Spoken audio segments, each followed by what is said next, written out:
We will start chapter 2 and we will follow NCERT book. I request you all to download it from Play Store and also the solution book of this available.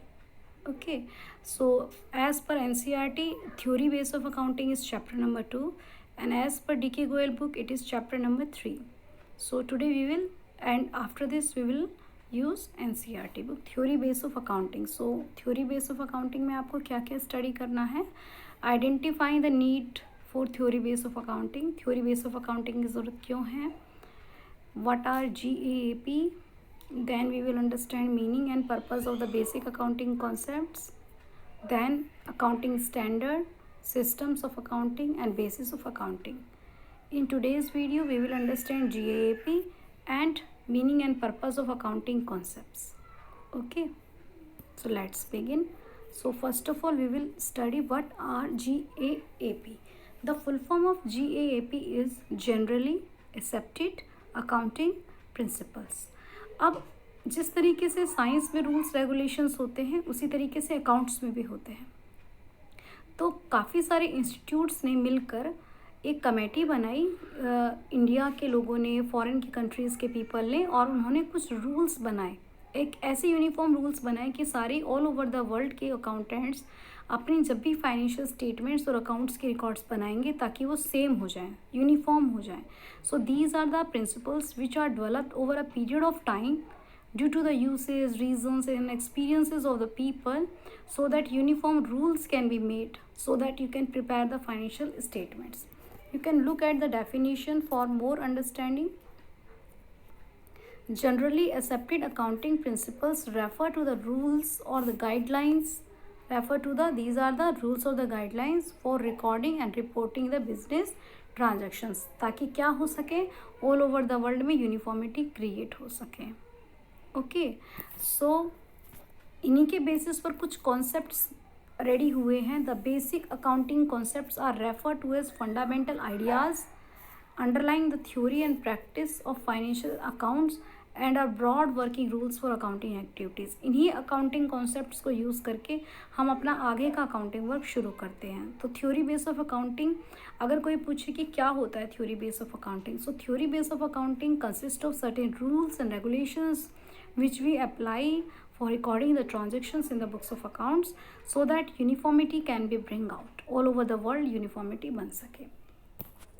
So today we will discuss some of the terms and you have to do these terms in your fair notebook. Today we will discuss cost, going concern, accounting period, matching, comparability and money measurement. Okay, 6. So you have to write these 6 points in your fair notebook.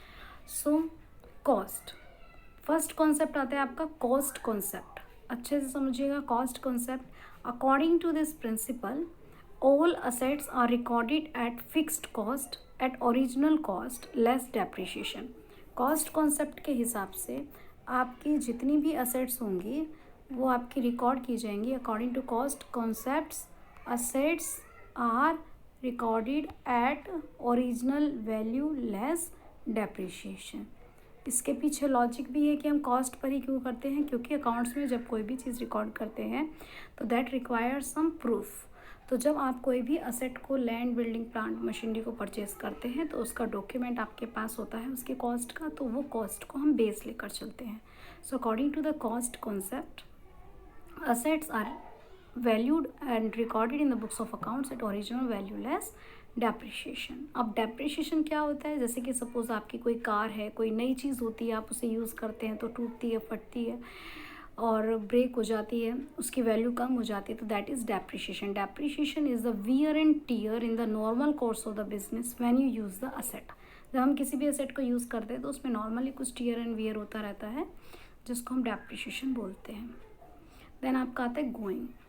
Going का name ही clear हो रहा है, go on, go on. तो go on means continue. तो according to this principle हम ये मानकर चल रहे हैं that business will continue to exist for infinite period of time. Going concern principle हम क्या मानकर चलते हैं कि बिजनेस जो है वो इनफाइनाइट पीरियड तक चलता रहेगा. There is no intention to close it. अब मान कर चलिए कि अगर किसी बिजनेस ने इस कॉन्सेप्ट को नहीं माना तो आप एक ऐसे बिजनेस में जॉब करना चाहेंगे जो रिसेंटली हाल ही में बंद होने वाला है, या किसी ऐसे बिजनेसमैन को आप मटेरियल सप्लाई करेंगे जो बंद होने वाला है? नो, कोई भी पार्टी हमारे साथ डील नहीं करेगी जो भी शॉर्ट टर्म के लिए होगा। तो according to going concern concept, a business is assumed, हम मान कर चल रहे हैं that business is assumed to continue for infinite period of time. हम मान कर चल रहे हैं कि वो लंबे समय तक चलता रहेगा, चाहे वो बंद अपने आप हो जाए, but we are not intention to close it. लेकिन एक बिजनेसमैन ये मान कर बिजनेस शुरू नहीं करेगा कि उसका बिजनेस बंद हो जाएगा। इसकी इम्प्लीकेशन, इसका यूज़ किया है कि गोइंग कंसर्न प्रिंसिपल अगर बिजनेस में नहीं होता तो कोई भी पार्टी हमारे साथ लॉन्ग टर्म कॉन्ट्रैक्ट नहीं करती। और आपको चैप्टर 2 DK गोयल के हिसाब से असेट्स भी बताए गए थे, फिक्स असेट्स और करंट असेट्स। तो फिक्स असेट और करंट असेट्स को भी परचेज नहीं किया जाता, क्योंकि जब बिजनेस ही शॉर्ट टर्म के लिए तो हम लॉन्ग टर्म असेट्स का क्या करेंगे। तो इसीलिए असेट्स का डिवीज़न करंट और नॉन करंट में होना और लॉन्ग टर्म पार्टीज़ का कॉन्ट्रैक्ट करना गोइंग कंसर्न प्रिंसिपल का यूटिलिटी है। देन आपका आता है बेटा अकाउंटिंग पीरियड।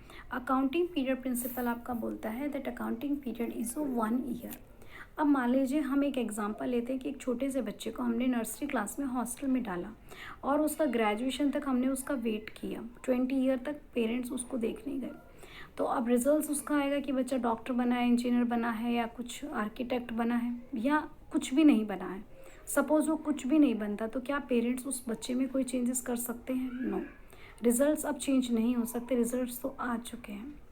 लेकिन अगर हर क्लास के बाद after nursery, after LKG, after UKG, after first, और साल में कई बार अगर वो रिजल्ट्स को इंटरप्रेट करते तो वो उसमें इम्प्रूवमेंट ला सकते थे। तो अकाउंटिंग पीरियड प्रिंसिपल क्या कहता है कि बिजनेस, मान लीजिए गोइंग कंसर्न प्रिंसिपल कहता है कि बिजनेस तो 20 ईयर तक चलेगा, मान लीजिए लंबे समय तक चलेगा, तो क्या हम बिजनेस के रिजल्ट्स 20 ईयर्स के बाद निकालें? और अगर बिजनेस लॉस में चला गया तो हम उसका इम्प्रूवमेंट कैसे करेंगे?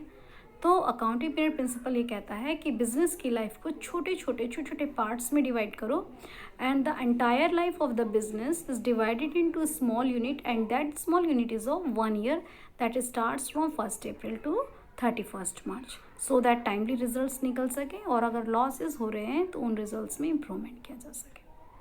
देन आपका आता है बेटा मैचिंग प्रिंसिपल। मैचिंग प्रिंसिपल क्या कहता है?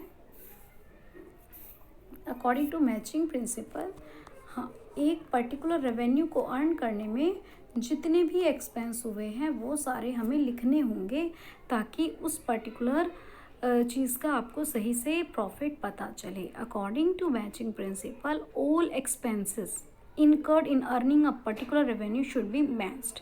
एक आपने मान लीजिए एक फर्नीचर मेकर ने एक बेड बनाया है, तो उस बेड बनाने में जितना भी वुड, जितना भी लेबर, जितना भी ग्लू, फ्लूइड, कुछ भी आपका इस्तेमाल हुआ है, नेल्स, मशीन्स, तो आपको उसका एक्सपेंडिचर उसमें उससे ही कंपेयर करना है, तभी आपका रिजल्ट पता चलेगा कि आपको एक्चुअली में कितना आपका उसमें इनकम हुई है। According to matching principle, all revenue and all expenses incurred in earning that revenue should be matched so that true results can be find.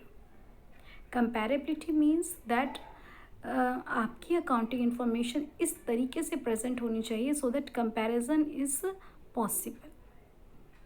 Every year आपको मेथड चेंज नहीं करना है, so don't write this point in your notebook, okay, don't write. And then we have to study about money measurement principal.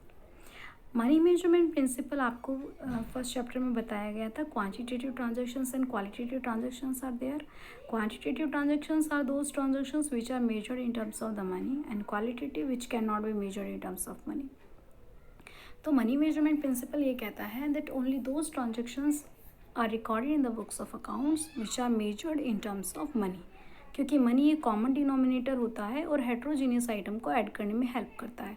आपने 2 car purchase की, 5 trucks purchase किए, तो आप इन्हें ऐड नहीं कर सकते, but by using the money, by evaluating in terms of the money, we can add up the values.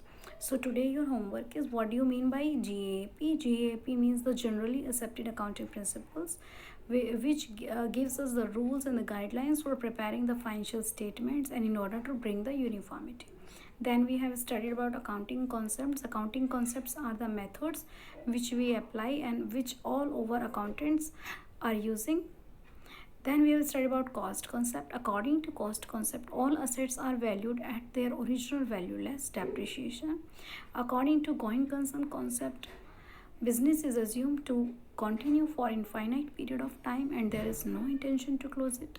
According to accounting period principle, the businesses the entire life of the business is divided into small unit, and that small unit is of 1 year, that starts from 1st April to 31st March, so that if there is loss then timely results can be taken out. Then matching principle, all expenses earning in particular revenue should be matched for a particular period.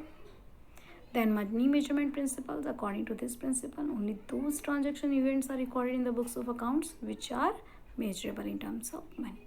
I hope you will understand and you will write down your notebook. Thank you so much. God bless you.